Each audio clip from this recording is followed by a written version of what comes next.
Over the last couple of weeks, Democrats have been doing everything they can to demonize Republicans and their efforts to pass legislation that would require every voter in the United States to show documentary proof that they are a U.S. citizen. First, here's Senator Elizabeth Warren. Do you support voter ID for elections? Well, it depends on what you mean by voter ID. When you want to say that everyone has to produce a birth certificate, including women whose married names are not on their birth certificates, that creates a real problem for me. Well, isn't that just one of the first steps in getting married is getting a new ID? Actually, it's not getting a new birth certificate.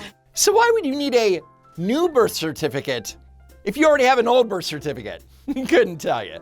But for clarity, the SAVE Act would, in some cases, require that when you register to vote, you would need to show your birth certificate as proof of citizenship.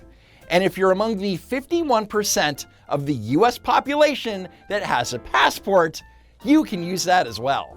The SAVE Act, which would require people to have a birth certificate or passport, documents that millions of Americans don't have. Almost half the country doesn't have a passport, and I don't know where many millions of people would even find a birth certificate. So Senator Adam Schiff claims that millions of Americans don't either have a passport or a birth certificate, which is weird because the government generates a birth certificate for you when you were born here.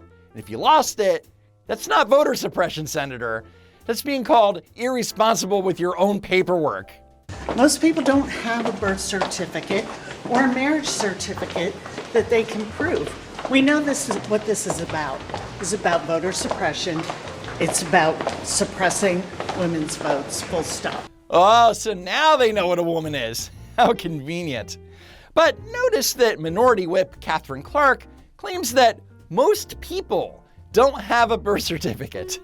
However, in the real world, you need a birth certificate to enroll in kindergarten, play Little League, get a driver's license, get a job. If most people didn't have them, society might grind to a halt.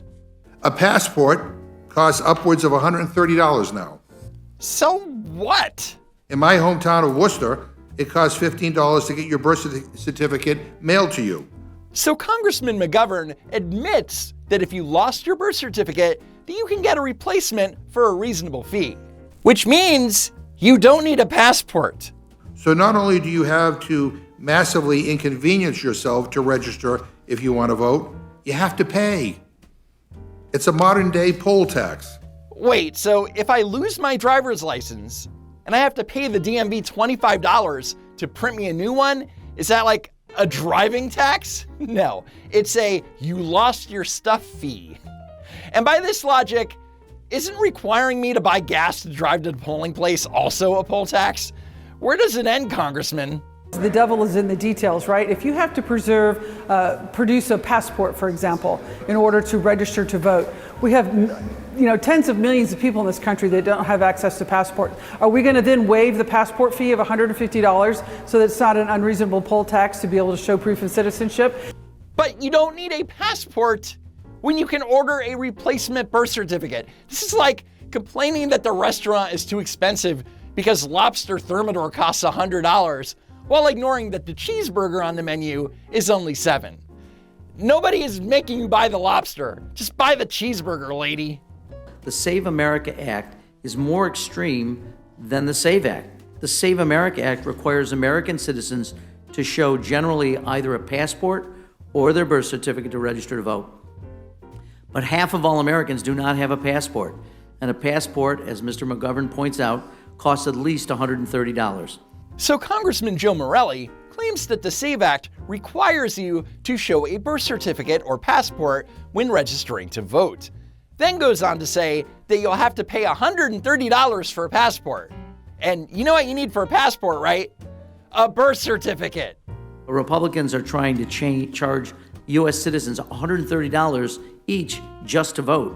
So Congressman Joe Morelli states that the SAVE Act requires you to show a birth certificate or a passport when registering to vote. Fine. But then he goes on to say that you have to get a passport, that you have to pay that $130. But you know what you need to apply for a passport, right?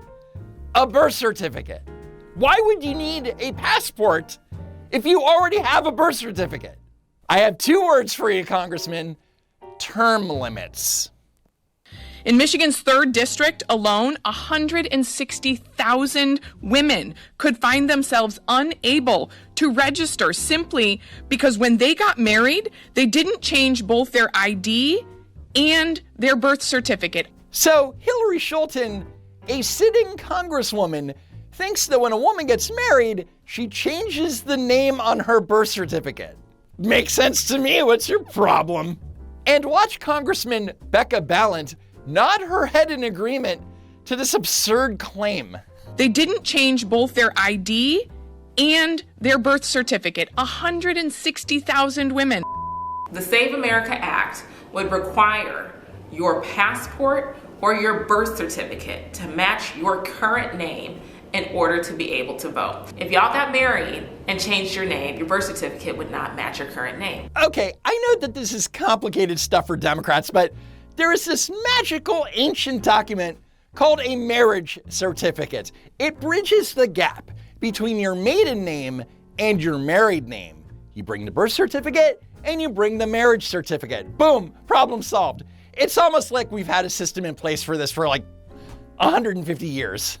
You could be forced to pay $130 for documents and navigate more red tape, especially if you have a maiden name that's been changed when you got married. You're gonna have to navigate red tape regardless, because when you get married, you have to apply for a marriage license. Then afterwards, by law, you're required to update your information with the Social Security Administration. And then, by law, you have to change your driver's license or state ID. And if you happen to have an existing passport with your maiden name, you're gonna have to update that too. If your current name does not exactly fit and match the name on your birth certificate or citizenship papers, you could be blocked from registering to vote, even if you are a lifelong, naturalized, or American-born citizen. This is bureaucratic gaslighting. She's pretending that supporting documents like marriage licenses, divorce decrees, or court orders simply do not exist. If I go to the bank to access my account and I've changed my name, I have to prove who I am. The teller doesn't say, oh, the names don't match exactly. Guess we have to burn the money. These barriers to ballot box are concerning because there are more than 140 million Americans that do not have a passport, who do not have easy access to a birth certificate or a driver's license. If you don't have easy access to your driver's license, whatever that means, that's not the government's problem. That's a you problem. But you're going to have to bring documentary proof of citizenship to register to vote. Seems like an awful lot to be able to just be able to utilize to make use of your American right to vote as a U.S. citizen. You have to now bring all kinds of documentary proof instead of just checking the box. Yes, I'm an American citizen. So instead of taking the reasonable step of showing a birth certificate, which everyone born in the United States has access to, Congressman Morelli thinks that everyone should just be able to check a box. You know, the trust me bro method. Republicans are trying to sell the SAVE Act as a way to stop non-citizens from voting. But guess what? That's already the law of the land. You know that murder is a crime in this country too, right? But people do it anyway.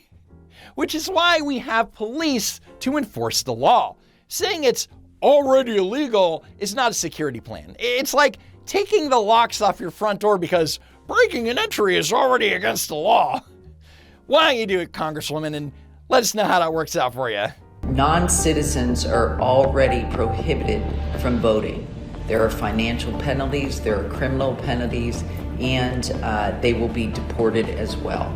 And I'm totally sure that you won't do everything in your power to block that deportation.